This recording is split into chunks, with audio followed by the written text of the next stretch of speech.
if I would live stream any of this, so I said, sure. We're live. Local and late breaking. I've got an uncle who's a newsman. He loves to do that.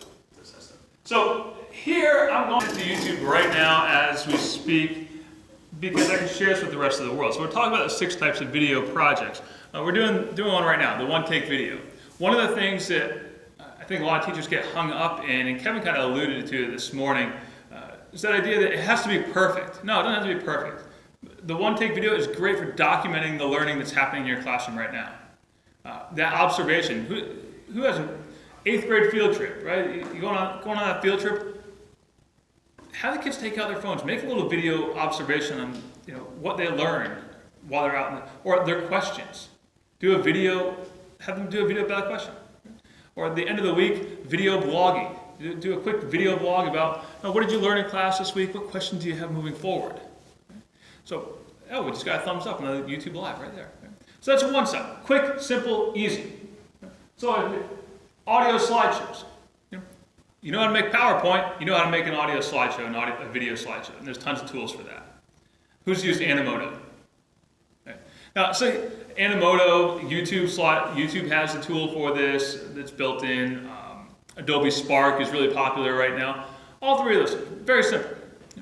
And the knock against all these tools, when I first started using Animoto, I think it was 2007 or 2008, probably 2008. I saw, this is simple, this is easy. Right? Had the kids make some videos about the U.S. presidents. Each kid in my special ed group, they made a short little biography about each president. Or I should say, each student picked a president to do a biography about. And after a little while, I started thinking, this is really simple. This is too simple almost. That's a knock. So it's not about the tool; it's about the process. Did you show what you learned, what you know? Don't show that you know how to Google. Don't show that you know how to use the video tool. I'm not grading you for your video production tool skill. Right? That's not what I'm looking at. Right? So whiteboard screencast videos.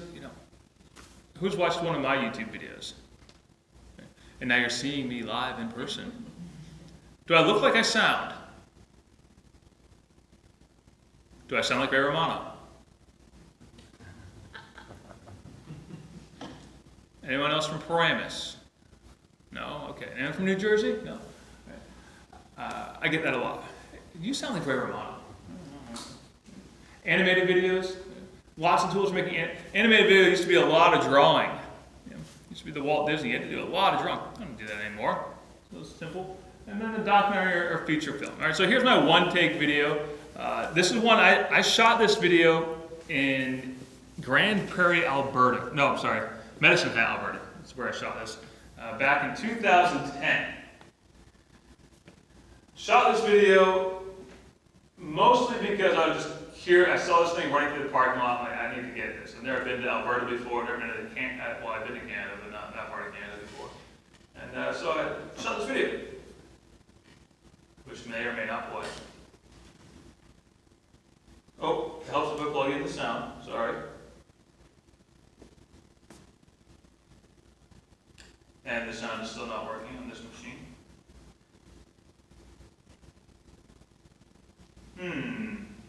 Let's try that one again.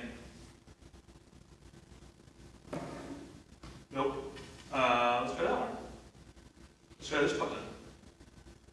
Button. Who's got the button? Credenza. Boom. Boom. No. This was working earlier today. As in an hour ago. So if you're watching this on YouTube Live right now, this is called the Presenters Technology is Not Working As It Should. There's an awesome video right there that's on a blank screen. And now I've lost even my, hold on, I lost my slides too. I'm going to do an interpretive dance for you at this point. Lost everything. Oh no. Let's do something that's not so. Sorry. It's all right. It'll,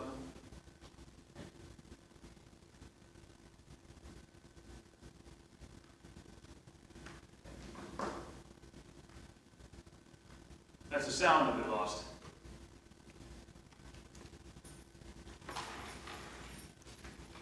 Let's try this. Okay.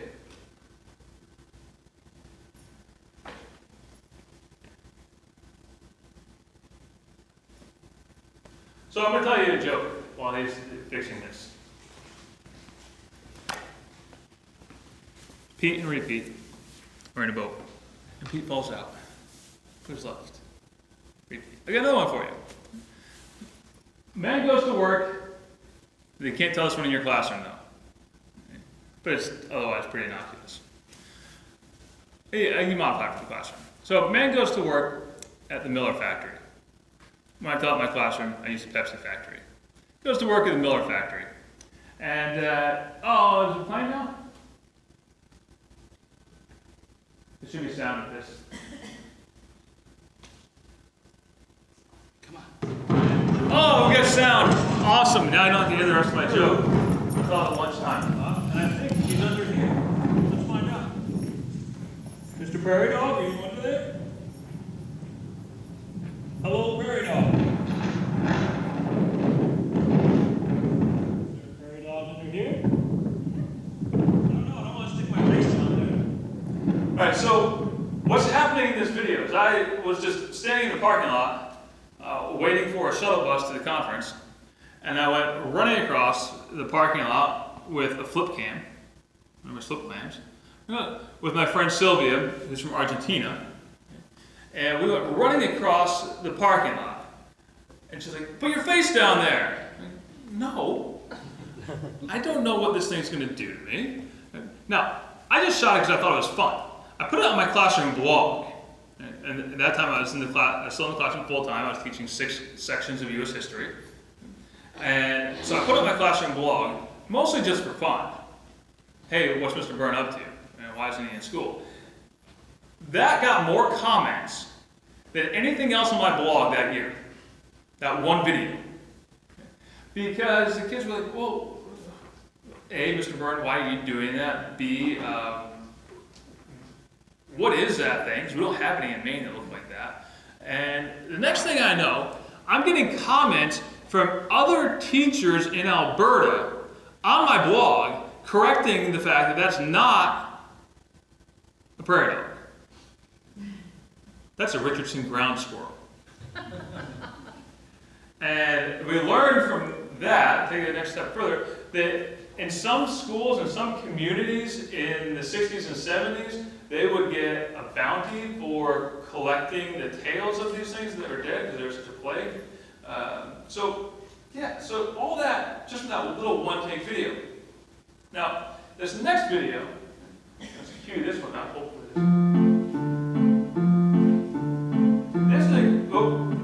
This is a great example from a teacher of an audio slideshow to teach a lesson. So that audio slideshow, teaching a lesson, simple tools, simple, effective lesson. The Black Death was a pandemic outbreak of bubonic plague. It struck Genoa, Italy in 1347 and lasted 3 years. The plague was spread by rat fleas carrying the Yersinia pestis bacteria. The Black Death spread quickly because many Europeans lived in crowded cities. The plague killed the rich and the poor. Many farm animals were infected and died as well. Many feared that the plague was God's punishment for their sins. Flagellants were religious fanatics who believed that self-punishment would spare them from the plague.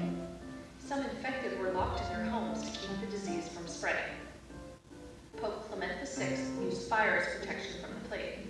Here's a healthy woman in modern times. Here she is in 1347 Europe. Let's say she's caught the plague.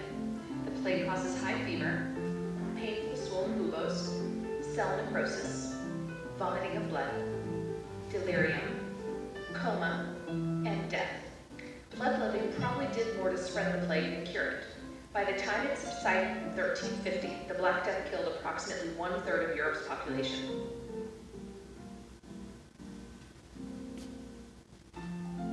Roll credits. My favorite credit is up there. Used by permission from her children.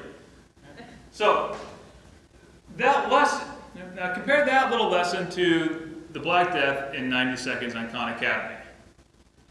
Which one are your kids going to watch a second or third time? And I like to keep the videos short and sweet. One of the biggest mistakes I ever made early on in using videos in my classroom was that I told the kids all their videos had to be 5 to 10 minutes long. I had 100 plus freshmen when I did that. That was a lot of video for me to watch. That was my whole weekend. Just watching videos on my laptop. And after about the 50 or 60th video lesson about the settling of the West, you get a little stir crazy.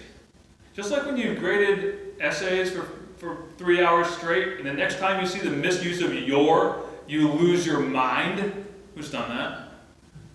I've been teaching this since the dawn of time. Right? It's the same thing to do. So I try to keep them short and sweet because 90 seconds is a lot. Now, this video here, Google Docs in plain English, made by Common Craft. Who uses Common Craft videos in their classroom? They're doing a free webinar next Thursday, by the way. Common Craft is hosting a free webinar next Thursday. You want to check it out? Called The Art of Explanation. Just go to commoncraft.com, go to their blog on commoncraft.com, and you can sign up for their webinar. And by them, I'm referring to two people, husband and wife, Lee and Sashi Lefevre. Really nice folks. But they launched this whole movement of video style using very simple tools. Those simple tools being paper cutouts. Home is where we keep the things we need, whether it's a lawnmower or a coffee pot that has a home in our lives. Of course, our documents are no different. For years, they lived on our computers. Yeah, I think we all have in our classroom the tools we need to make this video. Paper, pencil, your fingers, your voice, and some kind of recording device. But what's important is the planning that goes into this.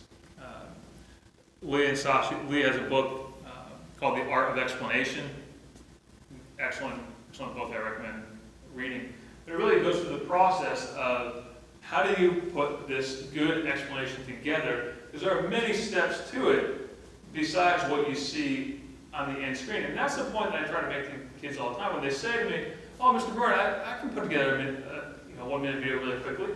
Yeah, you can put it together quickly. You can put the final product together quickly. But to make it good, there's a lot of planning that goes into that. There's a new tool in the last year called My Simple Show. Full disclosure, they help me buy dog food every month. But I really like the tool because rather than using paper cutouts, they give you digital paper cutouts that you can use for free. And you write in your text, and it produces a story for you. In fact, kids have to write their text in order to get to the editing part. They can't make the video without writing their text, without writing their story in advance. Maybe it'll play, maybe it won't. The respiratory system and its main components. This system helps you breathe, which also oxygenates your blood. Two major... It's kind of robotic, but you get the idea. And let's look at one more. I'm going to do this one live right now. It uses time-lapse. Are there any science teachers? Anyone who teaches science? Anyone teach anything? I remember in 7th grade having to learn about osmosis. Who's done this lesson or remembers this lesson? And you put the raisin in the beaker full of water, and you come back the next day and the raisin's all swelled up, swollen. I don't know. It's bigger than it was before. And the teacher goes, "Oh, that's osmosis." I don't know. Sure, I believe you. I like that. But with a stop motion or a time lapse, you could go in, and I got all these notes that are popping up on my screen that don't need to be popping up in this presentation. Close the window. That's an assignment I have to grade for the course I've been working on. But here we go with Jellycan, which lets you set up a time lapse recorder. You can say, "I want to take a picture," every 5 seconds or every 10 seconds. You do a time lapse or a process. Or if you're impatient like me, you just say, I want to take a picture.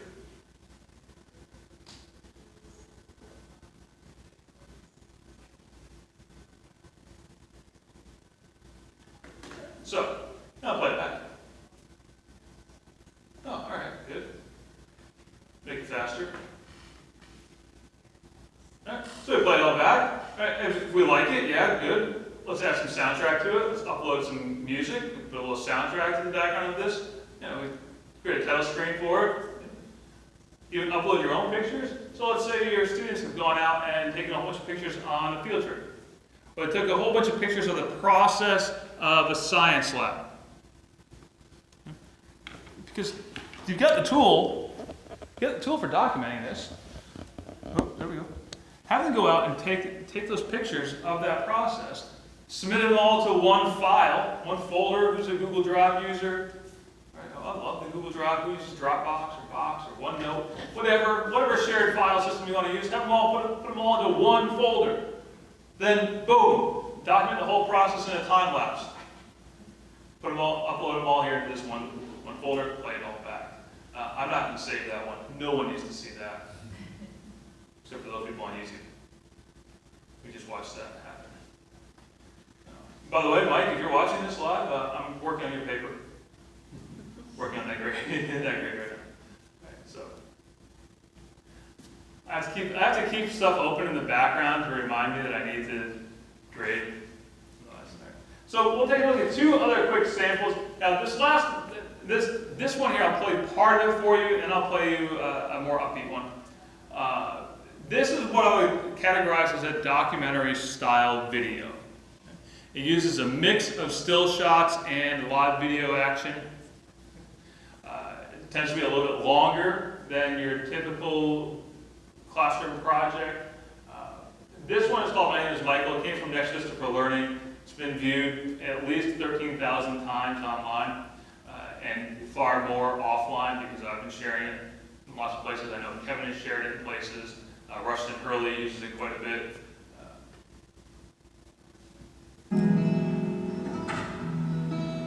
Hi, my name is Michael. I'm at Easterbrook Discovery School, home of the Huskies. I have good grades, I'm athletic, I like to read, and I enjoy history. I use the computer very well. I've been on honor roll. I always try my best. I don't really have many friends, but I do enjoy school. Oh, one more thing. I have autism.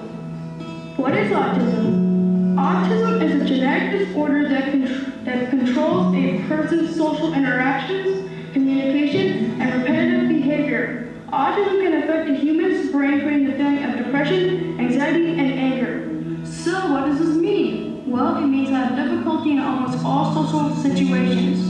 I really don't intend to be so different, but sometimes I can't help it. You can imagine what happens when I'm at school. A lot of students think I might be different and really don't want to talk with me. Well, that is not always the case. Some kids talk to me, but you see, I have a hard time understanding different perspectives or daily social interactions. Some students can make friends and socialize much easier. I really wish I could be like other students, just go with the flow. I have more flexible thinking, but I'm more concrete, more black and white. Autism is not like the flu. It is not contagious, and you don't get it by interacting with me. Sometimes I think the flu might be better.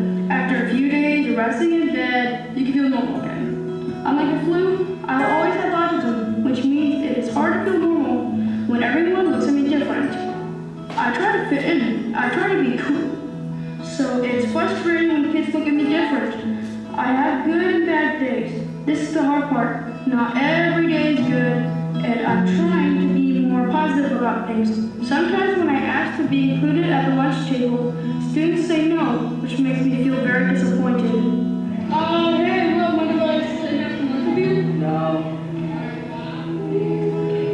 I usually spend recess and lunch by myself, or standing watching other kids play. I just want to be included. Everyone wants to feel included. I think every student wants to feel that feeling. But in my world, it is really difficult.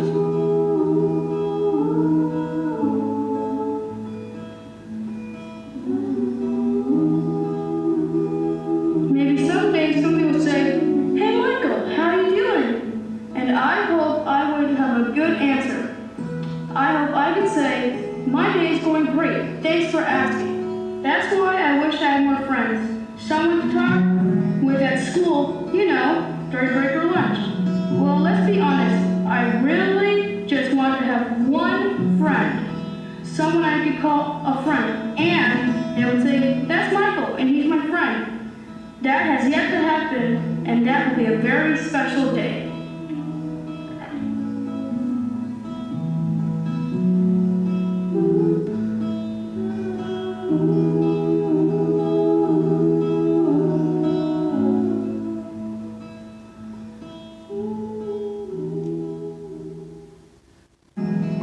So that's Michael's story. And I talked at the beginning about engagement and community.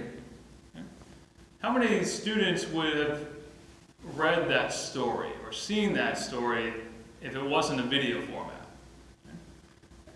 As I mentioned, 13,000 online views for it, countless others in sessions like this. I know Rushton Hurley, the founder of Next Vista for Learning, has been using it for years. As I said, Kevin's been showing you, so who knows how many people have actually seen it now. Because there's a video format. On a more upbeat note, and this is the last example I'll give you here, and then we'll get into some tools and some planning. How to email your teacher.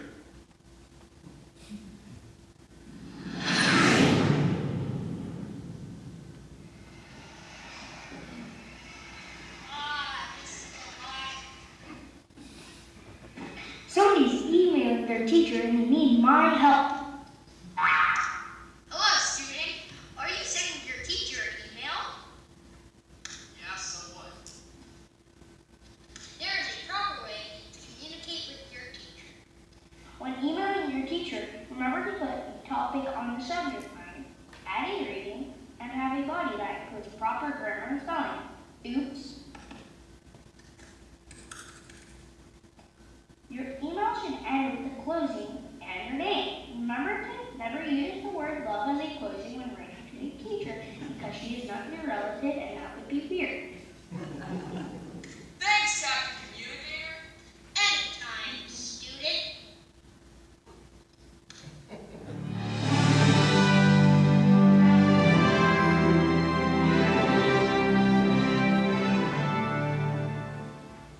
So, a little lighter note, a little easier video, but again, that's what you categorize into that kind of documentary or live action video. It's going to take a little bit more time because you're probably going to have a couple of takes, particularly if you're working with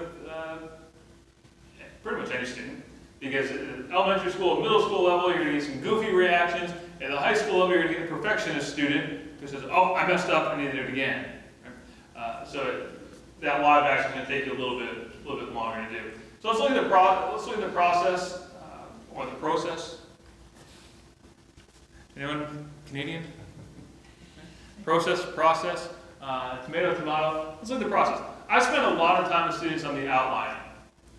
In fact, I'll share with you a document that I have that I give to students.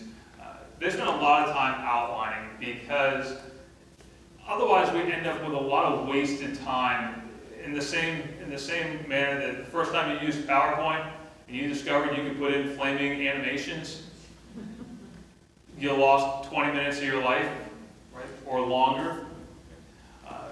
So the same thing happens with video tools. So if you make that outline. If we're doing a nonfiction story, you have to gather the resources, gather the materials that you need, whether that's pictures or video clips or recording the video clips. That's going to take some time. Put it together. You're going to have to revise. Unless you're doing the one-take video, you're probably going to have to revise it. And then share it. And I think sharing, the first step and the last step are probably the two most important, the outlining and the sharing. This stuff falls into place. You got to outline it and you got to share it. If you don't share it, it might as well be an essay or it might as well be a poster or a collage in your classroom. So let's talk about media rights and using media that you haven't created. Whenever possible, I tell students, use your own images and your own music, your own sounds. Your own images are the things that you've taken with your phone, with your camera, the things you've drawn. Not always practical. I also always clarify to them, your own music does not mean the stuff you bought from iTunes. Just because you paid $1.29 for that album or that record, wow. Anyway, just because you bought it doesn't mean you own it. You own the rights to listen to it, you don't own the rights to reuse it. So make sure that's clear to your students. You can't. There's also a conversation you have to have about what's an appropriate background soundtrack to a video. I didn't have this with my students who were the first time I used Animoto, because Animoto has a ton of background music that's free. I had a bunch of students who had picked some rap music to use as the background for the pictures they had of the presidents they were writing biographies about. There was a little bit of a disconnect between the rap music and Andrew Jackson. It didn't quite match up. You know? I did have one kid pick the polka to go with Polk, though, just because the names were similar. So he was a funny kid. Yeah, it's one of those kids that Brandon. I just remember. Everyone's been teaching for a little bit. Has that one kid? You're like, wow, he was nutty, but man, he was fun. You know, it's like that. Just anyway. So if you can't find it, look in the public domain. You know, there's a bunch of great public domain places that you can go to as a teacher to help your students find pictures. Pixabay.com. If you use Pixabay.com, make sure you turn on the safe search filter. Use the safe search filter in Pixabay.com. Wikipedia, in the Wikimedia Commons, has a ton of stuff that's in the public domain. People often overlook that. You know, like, oh, Wikipedia, I don't want my kids on Wikipedia. Well, there's got a lot of stuff your kids can use. It's in the public domain. Bear in mind, not everything you find in the Wikimedia Commons is public domain. A lot of it's Creative Commons licensed, which is your next step. We can Creative Commons stuff. And then finally, if you can't find a picture of your own, you can't find one in the public domain, you can't find one in Creative Commons. Oh, by the way, a great Creative Commons website is Photos for Class. Photosforclass.com has lots of great public domain Creative Commons images. And then we go to fair use. The fair use is really murky territory. Do I have any teacher librarians in here? Okay. Wow, isn't fair use kind of a murky area to wade your kids into? So many parameters around it. Did I just say, if you get to fair use, start again. Try again. You know, I mean, really, what is fair use? Because if I need a picture of a dog, right, well, I take a picture of my own dog, but there's a bajillion public domain and Creative Commons pictures on the web that I don't need to say, well, I'm using this copyrighted dog picture because I can't find anything else for it. That wouldn't be fair use. So, in terms of sharing, if you want the biggest possible audience, put it on YouTube. There are some YouTube settings you can use, some YouTube tools you can use to kind of help protect your students' privacy. I mentioned earlier, if you're working with elementary school kids or any kids who are under 13, middle school kids who are under 13, and their parents don't want their pictures, their images online in the video. YouTube has a tool that lets you blur out faces individually. Did you know that? When you upload your video, you can go into the YouTube editor, you can blur out individual faces and individual objects. Anyone do that? Anyone doing that now? It's great. You can blur stuff out.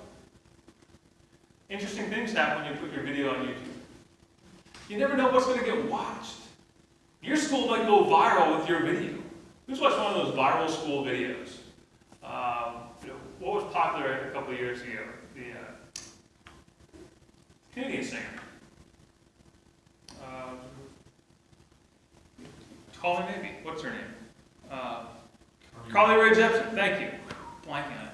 You know, there's schools who are doing all kinds of Carly Rae Jepsen meme type videos that went viral. You never know what's going to go viral. Right? What's going to get your school's recognition of it. Next, Mr. Learning, which I mentioned, your SchoolTube, your classroom website. Who has a classroom website, classroom blog? Put it on there. Make it accessible. And the last piece of this is the assessment. It's nice to look at video. And it's really easy to get sucked into, that video looks nice, I must get a good grade. That video doesn't look as good, doesn't get a good grade. It's really easy to get sucked into that if you don't have a plan going into it. And my plan starts with this question. Did the audience learn from you? And I shared the videos in the classroom, and I have all the students watch the videos.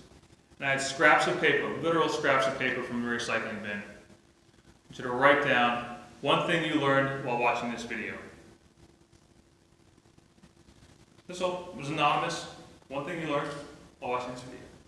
And that wasn't the entire grading process, but it definitely gave me a sense of was the video effective to other students without me kind of interpreting what I thought was happening.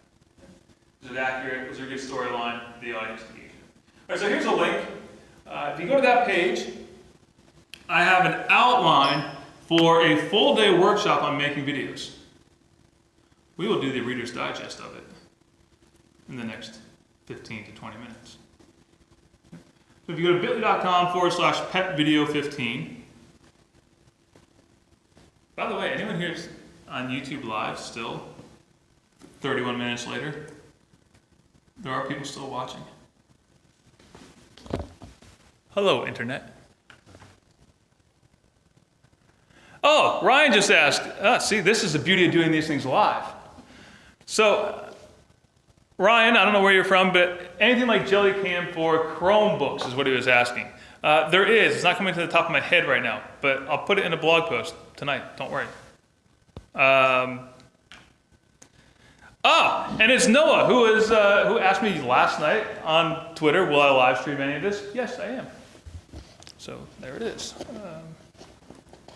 Ryan's from Medway, Mass. Oh, you're just down the road from me. All right, so let's put that back down. Just made everyone motion sick. Oh, jeez. That was a close one. I set up my own OSHA hazard right there. So, bit.ly/petvideo15. It looks like this if you would go to it.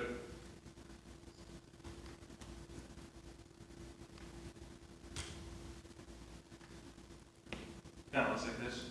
Oh, there it is. So, I didn't talk at all really about the tool, so I have that stupid thing that I should disable. Should have disabled that, sorry. All right, so let's make an audio slideshow. There's some really interesting free tools that are out there. I like StupidFlix quite a bit. I also like Adobe Spark. Great web apps. Adobe Spark also has an iPad version. But since I just mentioned YouTube, and we're working on YouTube right now. Sorry, for those of you who are wondering on YouTube why I just made that I'm trying not to poop look, it's because my back really hurts and I'm trying to bend. So we're going to use the YouTube tool right here. So let's look at some of these YouTube tricks that we can do for making a video. So you want kids to do an audio slideshow about anything? Well, go to the youtube.com/upload. Let's create that photo slideshow. Here's the great thing about it. Who has a Google account? And an Android phone? How many of your students have Android phones and a Google account? Probably a lot. Even if they say they don't, they probably do. The great thing about it is that it opens up this blank white screen. It's not supposed to happen. Let's try again.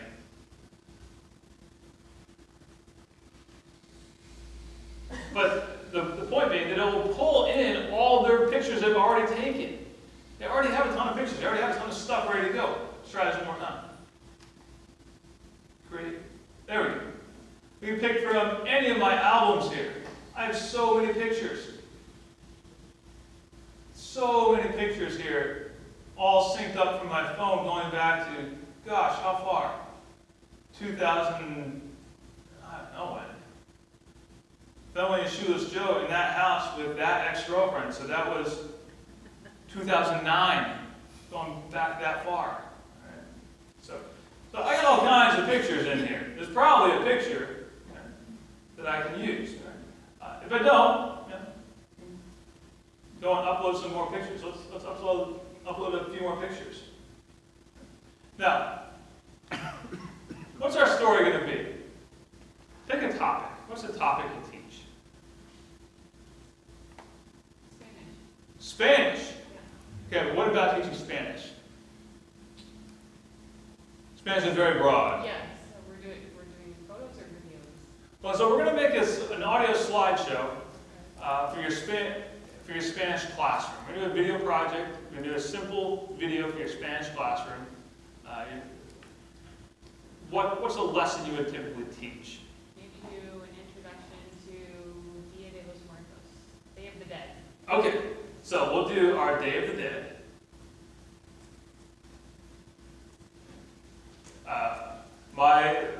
My high school Spanish is failing me. Dia? Oh, Dia. Dia. You know, Day. like accents. And then Los, L-O-S, Yep. Muertos, M-U-E-R-T-O-S. All right. Okay. See, it's been quite a few years since I had to learn. I. Something to that effect. Anyway, so let's go and find some pictures. I don't have any pictures that are going to work well for Day of the Dead. So let's use a couple of these sites. Photos for Class. Wonderful site. Photosforclass.com. Let's find some pictures that might work for this. Does anyone else speak Spanish? Anyone else speak? Okay, good. Anyone else speak Spanish? Okay. What would be some pictures here that we might search for? Sugar skulls. Sugar skulls. Cool.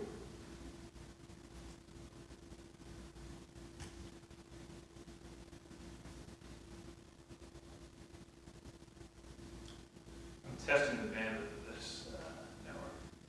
Ooh, would that work? Sure. Let's see. What else do we have? Oh. Or this one. Would that work? Any of them. Any of these work. Let's use that one. Let's start with that one. And let's download this one too. And this one too. Now, what day is it on? Well, we celebrate it through the November 1st and 2nd. November 1st and 2nd. So, I have an idea. Calendar.google.com. Let's go to November 1st and 2nd. Take a screenshot of it. You see my very busy calendar here. You can even see when my nanny is working.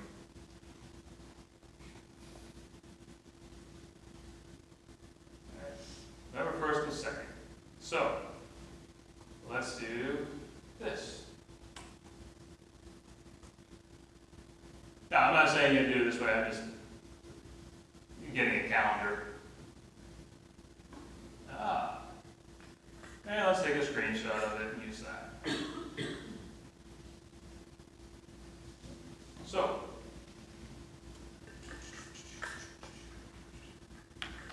here's a little context. Let's save that. Save it as a calendar date. That's not how you spell calendar, I know. But I'm doing this live in front of a studio audience. So, boom. Let's drag that picture in. Now, the nice thing about Photos for Class, I didn't mention this, when I download a picture from it, it automatically includes the citation information for me at the bottom of the image. Very, very handy. And this image is trying to upload relatively quickly. There we go. The more you need something to upload quickly, the slower it takes. The longer it takes. Now there's one. Let's do one more. Let's do one more. Waiting. The waiting is the hardest part.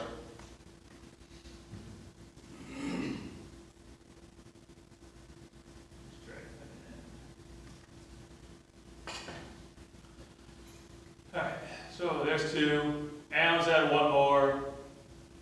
that screenshot that I just took? They called it calendar or something or other. Put it right there. And I'll show you baby pictures later, if you'd like.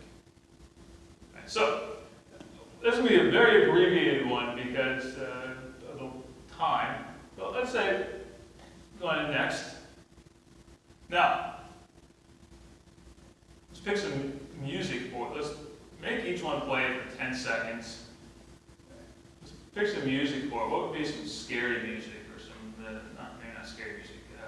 Dreamland. Ooh, Dreamland might work.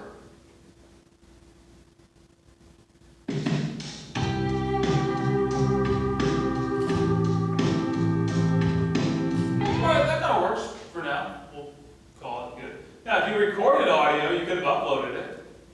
You could have used that, but I'm happy with this project. Oh, by the way, here's my little advanced editor. Oh, let's stay on that. We'll look at advanced editor in a minute. But the advanced editor is where I can go and blur a part out. If I take a picture of the class and I have a couple of kids whose pictures shouldn't be included in the video, I can go and blur them out in that advanced editor. Now,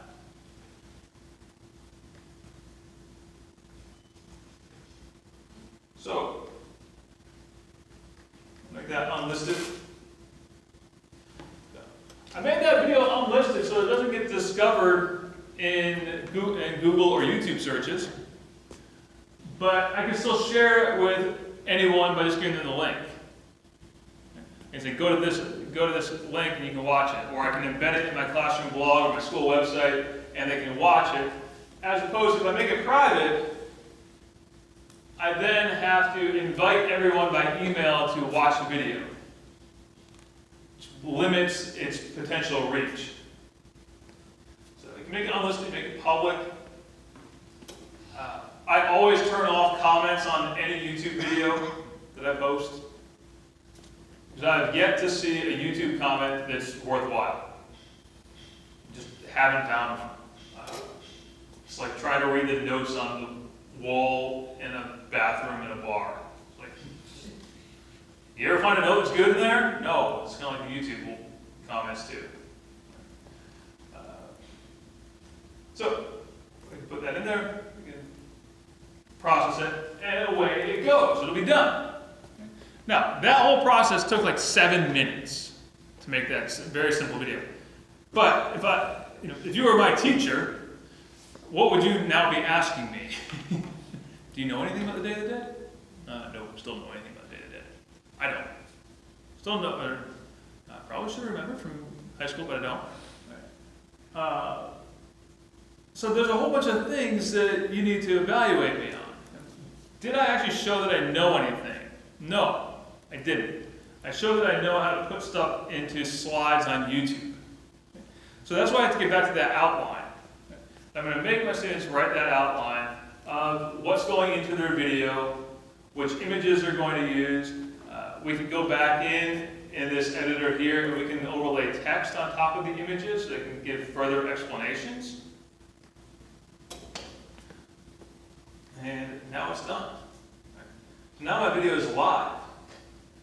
Now, I'm going to go into my advanced editor for YouTube. Let's edit this thing. So let's take a look at some of the ways that we can change this video up. So if I go to the enhancements in here,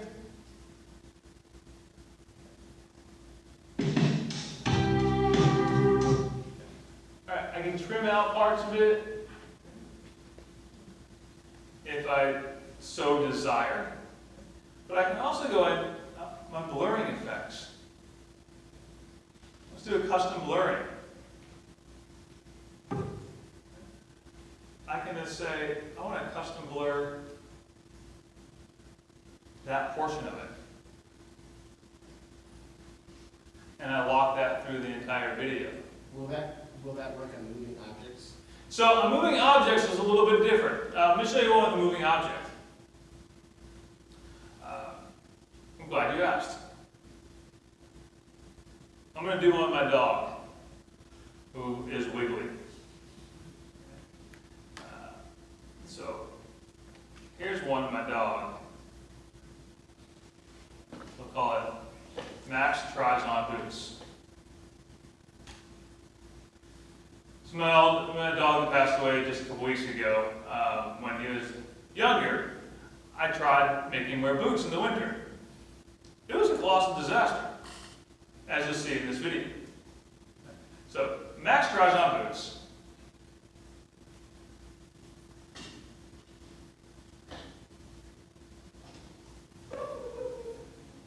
Max, come. Max, come on. Come, Max. Come, Max. Good job, Max. Oh, you picked up a booty. Alright, so we're going to blur. Booties are not working out so well for Max. Okay. Hey, buddy, don't you? Let's blur her out as she moves. So, we'll go into the enhancements again. Blurring effects. Max, come. And I can, instead of custom blurring, I can say blur and find faces. Or find and blur faces. Read it correctly. So any face that appears in the video is going to get blurred out as I go through. And it'll track her around. So, but it blurs out everyone's face. It blurs out everyone's faces. So the other thing you can do is you can go in and provided they don't move too quickly, you can go in and apply multiple custom blurs. Okay. So if you have like, middle school track and field day, right? And you got kids who are running a race, one kid in one lane whose space you don't want there, you'll be able to custom blur all the way around. That's not going to track him or her going around the track, but you can go in and let's say every 10 seconds you move where that blur appears. So it'll take a little bit of time to do something that's really wiggly and really blurry, but you can do it. So, all right. So I've got about what, 1 minute? No minutes? I've got no minutes. I have 0 minutes left. Correct. Is that right? I have 0 minutes left. All right. So then, for the sake of time, let's get all the way down to the end of this, all those resources, all the way down to the end here. All right, so you get all the way down to the end here, you'll see a PDF that's embedded into the page. It gives you 18 different tools you can use with your students, some descriptions of them, some links to tutorials on every one of these video tools. And last but not least, in the bottom of that, you'll find a link to a planning template that I use for getting kids to plan their video projects. Right? So you can take advantage of all of that stuff. As always, send me emails, comments, concerns, derogatory remarks. You can email me at richardbyrne@freetechforteachers.com. Find me on Twitter, tweet me, ask me questions in the hallway. Awesome. Thanks.